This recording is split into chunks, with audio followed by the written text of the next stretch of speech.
today, as you see by the title, I will be doing my individual lashes. I am not even close to an esthetician. I have never done lashes on anyone else. I've only done them on myself about 3 times. This is my 3rd time doing them.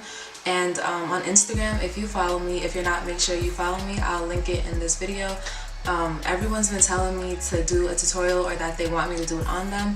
I do not perform services on other people. I do not want to be the reason why you may not be able to see.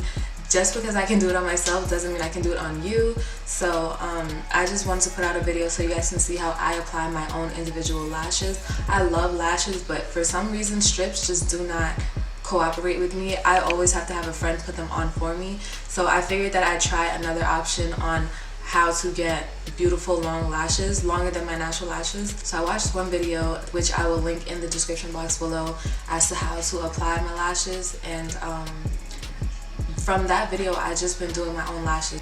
It's pretty self-explanatory. I think I'm gonna make this a voiceover video, so just stay tuned for me to give you guys details on how I apply the lashes, what glue I use, the technique that I use, and just a bunch of different things regarding the lashes. So if you guys want to see how I apply these lashes, stay tuned. So I'm starting off with these B&Q individual lashes. I did pick these lashes up on Amazon. I will link down below which lashes they are so that you can find them easily. I chose these lashes because they range from 8mm to 15mm, and when I do my lashes I like to create some sort of shape. So I like to get a lash pack that has a range of lengths. You're also going to need a spoolie so that you can, one, brush out your natural lashes just to get them detangled, and then also to brush the individual lashes to make sure that they're all on safely. I also have this little tray. You can literally use any surface that you want. I just took this from a little makeup pack, and I use this to pour the glue onto some sort of surface.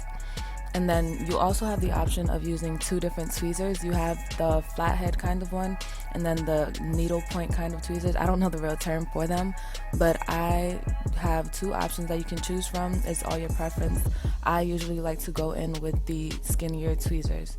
I'm also using the Ardell Lash Tight for individual lashes dark adhesive, and let me tell you, this glue is so amazing. Like, I have showered, cried, washed my face forgetting I had on lashes, wetting them up, and they have lasted me for a good 2 weeks before lashes started to fall off. So I do highly recommend this glue. You also need a double-sided mirror. So a double-sided mirror because you want to see what you're doing. I like the zoomed part for the smaller, like the inner corners and outer corners, and then the regular just to see how the lash looks overall. So I'm just pouring the glue into the tray that I spoke about. You literally need just a little drop because this glue does dry fast, so you don't want to pour too much to where you're wasting your glue and it dries up. So I'm just detangling my lashes, brushing them out with the spoolie, getting out any little pieces of lint. You also want to make sure that your lashes have no oils or anything on them because that will interfere with the glue. So starting off, I like to start doing my lashes from the middle and work my way in, then work my way out. So I'm starting with the 10mm, and I'm taking the skinny tweezers, the needle point tweezers, I guess I'll call them, and I'm going in with the first lash. So for this lash size, the cluster is really up to you. I like to start with smaller clusters just so I can get an idea of how I'm going to shape the lashes, how I'm going to have them fall, and then I'll continue. Later in this video you will see the size of the cluster that I take, also the amount of glue that I put on each lash. So here, as you can see, like, this cluster is way smaller than the first one I put. That's just so I can measure out like the length of the lashes, because sometimes I do forget like how long my natural lashes are compared to the falsies. So here I'm just like alternating, seeing which sizes are best fit. And also, when you are applying the lashes, you want to notice that sometimes the lashes will twist around, so you'll have to remove them and like put them back how they're supposed to fall. Like, they'll curl upside down, and I'm not really sure why that happens, but you want to make sure that you are making sure they curl the right way. So sometimes you will have to take them off before they dry and then reapply them, because you don't want them to dry curling the wrong way and then your lashes just look a mess, you know. So then I'm just applying them, and I'm also taking the flat side of the tweezer to kind of mold the falsie lash with the glue to my real lash. That is just so that it holds tight and it's not like hanging off of my real lash. And when I say that it's hanging off of my real lash, so here I'm showing the size of the cluster I took, and that little droplet at the bottom is the glue.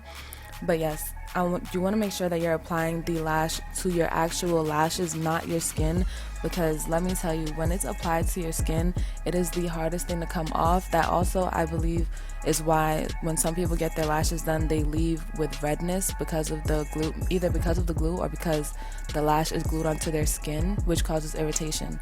So I'm applying the lashes to the underside of my lash and not on my skin. I'd rather apply my lashes on the underside of my lashes. You see how I'm like lifting my eye and not putting the lash on top of my real lashes. I'm applying it on the underside of my natural lashes.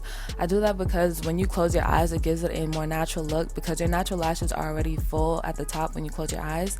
So when you apply it at the bottom, there's no line of distinction, like to where you can see which is the falsies and which are your real lashes. So I'm just going to continue to apply the lashes, speed this up, and then come back to you guys with the final results.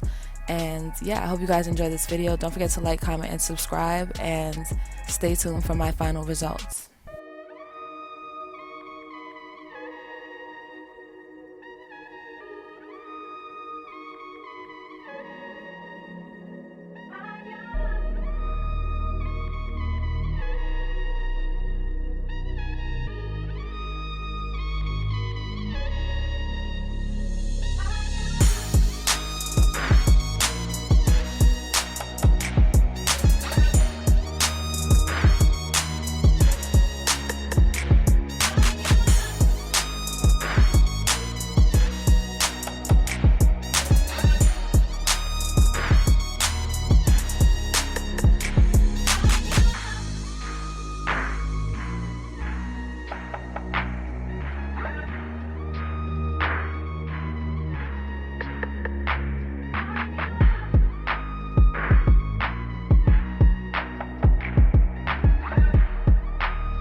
these are my final results. I hope you guys enjoyed this video and I hope that it was helpful.